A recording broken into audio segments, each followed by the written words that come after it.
बिस्मिल्लाहिर्रहमानिर्रहीम। अच्छा दोस्तों, ऐसा है कि ये 7th क्लास का साइंस का ऑब्जेक्टिव एक और मैंने तैयार किया है। इसमें जो बाकी देखें आप, मैंने लिखा है ये स्कूल बेस्ड असेसमेंट SBA, ये 7th क्लास का है, साइंस का है, ऑब्जेक्टिव है। इसमें ये है कि कुछ जो ऐसे हैं दूसरे वर्जन जिसमें ये चीज़ें रिपीट हो रही हैं, और उसमें जो नए क्वेश्चन हैं जो हर वर्जन में आपके आ जाएंगे जी। तो ये जो क्वेश्चन है मैंने सॉल्व कर दिए हैं, आपके शॉर्ट आंसर के सॉरी MCQs हैं। तो ये आप कर लें तो आपका पूरा वर्जन इंशाल्लाह सारे जो है वो हल हो जाएंगे। ठीक है जी, इसको आप नोट करते जाएँ आप, और ताकि आपका ना वो पेपर जो है वो सारा अच्छे तरीके से हल हो जाए जी। इसमें है विच कंपोनेंट्स ऑफ फूड और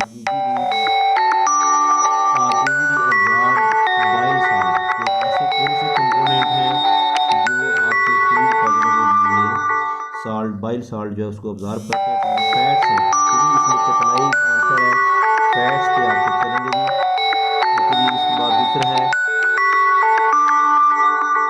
the process of breaking down food into simpler form is called digestion. The process of breaking down into the process of breaking down food into simpler form is called digestion। हाँ जी, खुराक को आपने तोड़ने के अमल को क्या कहते हैं जी? इसको डाइजेशन कहते हैं। ठीक है।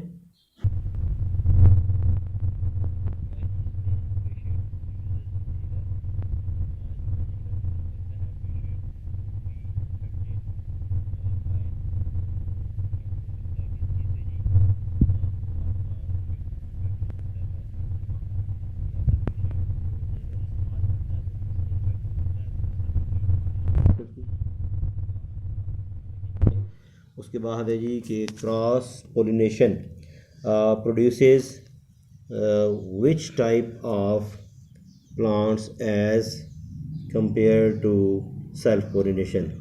तो क्रॉस पोलिनेशन जो होती है वो सेल्फ पोलिनेशन के मुकाबले में कौन से प्लांट्स पैदा करती है? तो इसका आंसर है स्ट्रॉन्ग प्लांट्स। ओके, नेक्स्ट है जी कि विच of the following is not a factor of cross pollination, के इसमें से कौन सा ऐसा है कि जो क्रॉस पोलिनेशन का फैक्टर नहीं है? तो इसमें स्मॉल एंड स्टिकी स्टिग्मा, इसमें आपका आंसर आएगा छोटा और चिपकने वाला जो है ना वो स्टिग्मा जो है वो उसका ऐसा नहीं है जी। ओके जी, नेक्स्ट है जी which of the following habitats receives rain all year around, कि कौन सा हैबिटेट है, कौन सा इसमें मस्कन है। उर्दू में मैं बता रहा हूँ ताकि उर्दू में पेपर है तो वो भी आप इसमें आंसर पता चल जाएगी। अगर इसमें कौन सा मस्कन है जिसमें सारा साल जो है वो बारिशें होती हैं जी, तो इसमें है जी रेन फॉरेस्ट। जहाँ पे रेन फॉरेस्ट है तो वहाँ पे सारा साल जो है वो बारिशें होती रहती हैं जी। Snake lives in the desert, what adaptation do you think enable, उसमें कौन सी चीज़ है उसको वहाँ पे एनेबल करती है रहने के लिए? तो इसमें स्केली इसकी स्किन है। हाँ जी, इसकी खुरदरी स्किन की वजह से ये में रह सकता है जी। ओके, नेक्स्ट है जी the water rain, the water which does not produce good lather with soap is called. ऐसा जो पानी है जो हम साबुन के साथ जो है झाग नहीं बनाता है तो वो कौन सा होता है? उसको सख्त वाटर कहते हैं, सख्त पानी कहते हैं, हार्ड वाटर कहते हैं जी। नेक्स्ट है जी कि इसमें आपका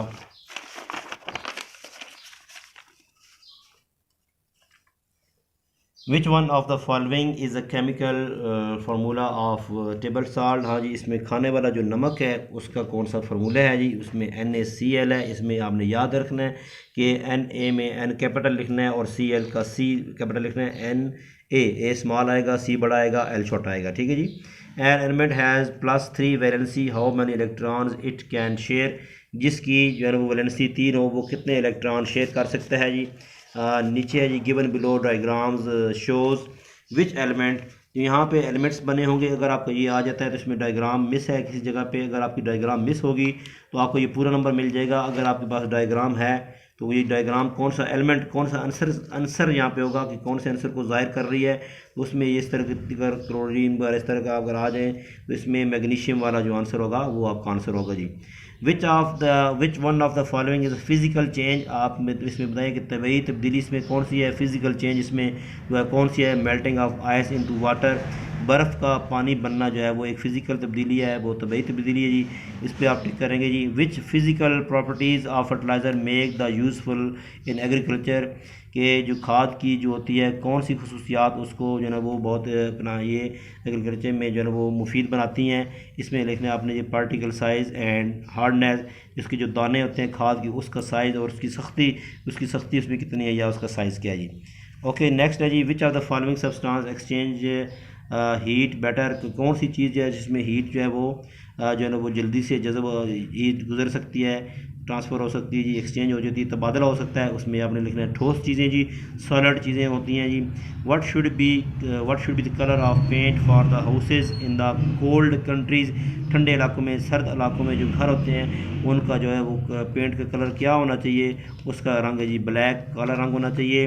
which body absorb all the colours of light, कौन सी बॉडी कौन सा जिस्म ऐसा होता है कि वो सारे के सारे जो रंग अपने अंदर जज़ब कर लेता है जी। ब्लैक बॉडी जी, काला जिस्म, काले रंग का जिस्म जो स्याह जिस्म या स्याह जिस्म कह सकते हैं या काला जिस्म है जी, उसमें सारे रंग जज़ब कर लेते हैं। Given below image shows flutist playing a flute, हाँ जी इसमें एक आपको अगर तस्वीर वाला जी आ जाता है जी, इसमें कोई बंदा बांसुरी बजा रहा होगा तो वो बता रहा है कि बांसुरी जो है फ्लूट जो है वो क्या होती है जी, किस तरह बनी होती है। वो आपने बताना है कि ये हॉलो ट्यूब होती है, यानी खोखला यानी पाइप की शक्ल की होती है और उसके अंदर बहुत ज़्यादा सुराख होते हैं, कई ज़्यादा सुराख होते हैं। Hollow tube with series of hole, यानी कई सुराखों के साथ एक ट्यूब होती है जी। ओके जी। Which of the following is the best material for making ladder for electrical work, हाँ जी बिजली का जब काम करना हो तो कौन सी चीज़ की जो हमारी जो है वो सीढ़ी होनी चाहिए, तो इसका आंसर है जी लकड़ी की सीढ़ी जो है वो होनी चाहिए, इसका बेस्ट आंसर था जी।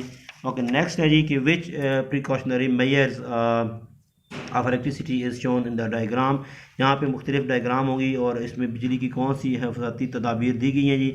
जब इस तरह का आ जाए बिजली की हिफाजती तदाबीर वाला आ जाए तो उसमें आपने आंसर जो है वो लिखना है वो फ्यूज़ वाला आंसर आप टिक कर देंगे जी। From the given below images identify the devices which is use to measure the potential difference, potential difference वाला अगर आपके पास आ जाता है उसमें कौन सा है तो उसमें 4 ऑप्शन डायग्राम्स बनी होंगी, आपने जो डी वाली डायग्राम उस पर बना देने हैं। अगर यहाँ पे फ़र्ज़ करें आपकी तस्वीर नहीं होगी तो पूरे नंबर मिल जाएंगे, अगर तस्वीर बनी है तो डी वाला आंसर इसका होगा। विच one of the following sequences is correct about death of star, कि डेथ ऑफ स्टार के बारे में कौन सी बात जो वो दुरुस्त है जी। इसमें पहले स्टार होगा, फिर वो सुर्ख जाइंट यानी सुर्ख बड़ा गोला बनेगा, फिर वाइट ड्वार्फ और फिर ब्लैक, ठीक है जी। यानी कि इसमें पहले स्टार है, फिर वो सुर्ख बनेगा, फिर वाइट वाला और फिर ब्लैक वाला, ये उसका आंसर है जी।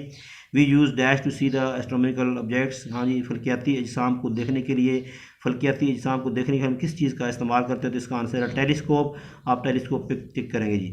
नेक्स्ट है जी कि it is difficult in the night to clearly see the astronomical objects due to the street lights and the advertisement lights, this phenomenon is called, हाँ जी जब ये रोशनी गली की रोशनी की वजह से या इश्तिहार की जो रोशनी होती है उसकी वजह से हम आसमान की जो चीज़ें हैं फल्कियाती जो चीज़ें उसको नहीं देख सकते हैं, तो इसको हम क्या कहते हैं, इसको रोशनी की आलूदगी कहते हैं, इसको लाइट पोल्यूशन कहते हैं जी। इससे पहले मैंने अगर आपको ये पूरा पहले भी नहीं आप ऑब्जेक्टिव नहीं देखा है तो इससे पहले भी एक ऑब्जेक्टिव की वीडियो है वो आप देख लें, उसमें भी ऑब्जेक्टिव उसमें 32 ऑब्जेक्टिव उसमें हैं और 24 के करीब ऑब्जेक्टिव इसमें हैं, तो ये दोनों वीडियोस मिला के आपके सारे ऑब्जेक्टिव हो जाएंगे जी।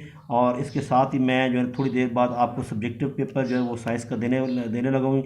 अगर आपको कभी भी कोई चीज़ इसमें समझ नहीं आती है, जो चीज़ मिसिंग है आप समझते हैं तो मुझे फ़ौरी तौर पे बताएं, कमेंट्स में लिखें, इंशाल्लाह मैं उसकी वीडियो आपको शेयर कर दूंगा जी।